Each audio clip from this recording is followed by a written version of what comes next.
Dashing वक्तृत्व व dashing नेतृत्व या बहुगुणामुळे महाराष्ट्रातील तमाम युवक श्री गोपीचंद पडळकर यांच्या पाठीशी ठाम. युवा नेते पवन मुकुंद बंडगर यांचे ठाम मत. सध्या महाराष्ट्राच्या राजकारणामध्ये एकच नाव तुफानी गाजतंय व ते युवकांच्या तोंडामध्ये प्राधान्याने घेतलं जातं, ते म्हणजे जतचे विद्यमान आमदार श्री गोपीचंद पडळकर. आपल्या डॅशिंग वक्तव्य व डॅशिंग नेतृत्व व क्रियाशील भूमिकेमुळे जतच्या व महाराष्ट्राच्या तमाम युवक वर्ग त्यांचा चाहता बनला आहे. त्याच अनुषंगाने जतचे युवा नेते पवन मुकुंद बंडगर हा तरुण युवक श्री गोपीचंद पडळकर यांचा धमाल चाहता असून यांसारखे अनेक महाराष्ट्रातील युवक श्री पडळकर यांचा फॅन असल्याचं दिसून येत आहे. तमाम महाराष्ट्रभर पवन बंडगर या तरुणानं सोशल मीडियाच्या माध्यमातून आमदार गोपीचंद पडळकर यांच्या कार्याचा प्रसार आकर्षकरित्या करत असल्याचं दिसून येत आहे. आपल्या नेत्याचा वाढदिवस आपण अतिवृष्टीमुळे सामना करत असणाऱ्या शेतकऱ्यांना मदत करून साजरा करणार असल्याचं युवा नेते पवन मुकुंद बंडगर यांनी लोकशाही महाराष्ट्र न्यूजशी बोलताना सांगितलंय. नमस्कार, मी पवन मुकुंद बंडगर, आमदार गोपीचंद पडळकर साहेब यांचा कट्टर समर्थक. उद्या 1 ऑक्टोबर 2025 रोजी आमच्या साहेबांचा वाढदिवस आहे. साहेबांना सर्वप्रथम मी वाढदिवसाच्या त्यांना हार्दिक शुभेच्छा देतो.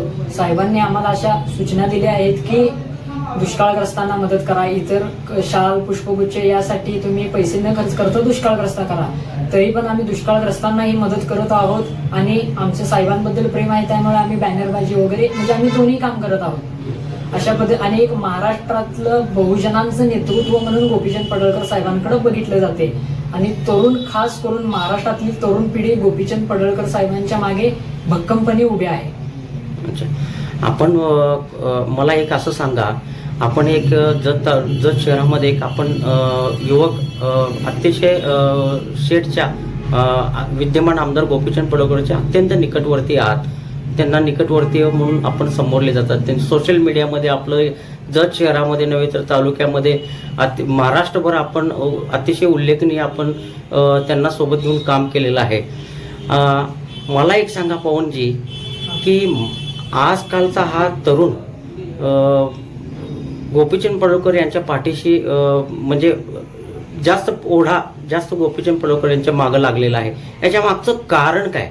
कारण असं आहे की एक डॅशिंग वक्तृत्व आहे, एक डॅशिंग नेतृत्व पडळकर साहेबांचं आहे आणि लहानांपासून ते थोरा मोठ्यांपर्यंत पडळकर साहेबांची क्रेज आणि एक डॅशिंग वक्तृत्व असल्यामुळे आमच्यासारखी तरुण पिढी त्यांना आकर्षणात होतात आणि आमच्यासारखे तरुण पोरं त्यांनी राजकारणात त्यांनी या म्हणते, तुम्ही काम करा म्हणते आणि एक गोपीचंद पडळकर तयार होऊन काही फायदा नाही. माझ्यासारखे लाखो गोपीचंद पडळकर या महाराष्ट्रात तयार झाले पाहिजे अशी साहेबांची ठाम भूमिका आहे. त्या भूमिकेला आकर्षण होऊन आम्ही सगळे तरुण पिढी त्यांच्या मागे काम करत आहोत आणि जत तालुक्यात पहिल्यांदा 1,38,000च्या मतानं निवडून आलेले आमदार हे पडळकर साहेब होते. हे सर्व कोणामुळं?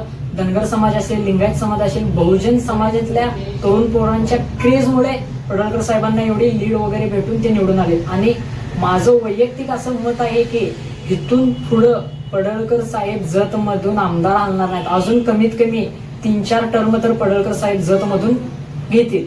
अच्छा, मला एक सांगा, आपण आदरणीय विद्यमान गोपीचंद पडळकर यांच्याबरोबर काम करताय, नेहमी त्यांच्या सातत्याने अवतीभोवती आपण फिरत असता. त्यांच्या कार्याबद्दल किंवा त्यांच्या शैलीबद्दल छोटंसं तुम्हाला कसं, म्हणजे काय तुम्ही अवगत केलं त्यांच्या गुणाबद्दल?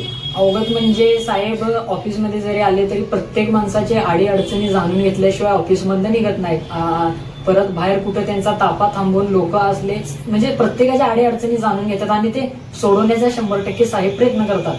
आता आमच्यासारखे तरुण पोरांचे काही प्रश्न असतात, कॉलेजमधले असतात, काही ना काय असतं. आमच्यासारख्यांचं पण तरुण पोरांचं साहेब फार ऐकून घेतात आणि प्रत्येकाच्या आडी अडचणी सोडवून घेतात साहेब. याच्यामुळे साहेबांची क्रेज जास्त आहे. निश्चितच पवनजी, हे तुमचं कार्य अतिशय कौतुकास्पद आहे. आपण आदरणीय विद्यमान गोपीचंद पडळकर यांचे अत्यंत निकटवर्ती आहात. एक तरुण वर्ग आज या विद्यमान आमदार गोपीचंद पडळकरच्या पाठीशी आहे, हे तुम्ही अतिशय परखडपणे आमच्याशी लोकशाही महाराष्ट्र न्यूजच्या माध्यमातून आपण सांगितलं. आपण आलात, आपला वेळ दिलात, त्याबद्दल आपले शतशः आभारी आहोत.